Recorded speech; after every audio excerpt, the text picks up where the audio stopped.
Pre, bakit nandito ka pre? Ano ang kailangan mo? Nagpunta ka dito pre, wala ka namang pasalubong sa akin. Ano ka namang klaseng kumpare?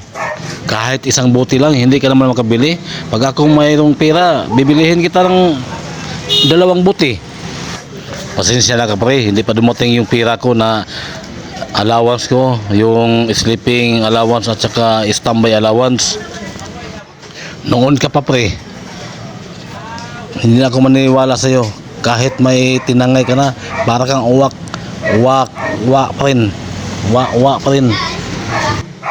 Wala talaga pre, wala talaga akong pera. Hindi naman ka maniwala sa akin. Alam mo, mabait ako pagkatao.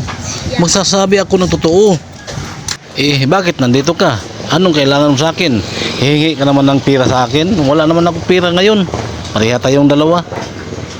Pre, hindi naman sa ganun pre, na hihingi ako ng pera sa'yo. Nagpunta ako dito pre kasi nabalitaan ko na nasunog ang bahay mo. Alam mo, ikaw lang ang kumpare ko nga pinakamamahal ko. Wala nang iba, ikaw lang.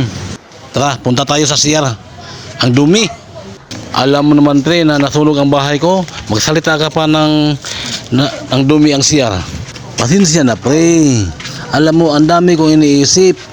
Kaya pasensya na nakasalita ako ng hindi tama sa'yo. Pre, may nagsabi sa akin na pagbili daw itong bahay mo. Totoo ba yan? Hindi pre.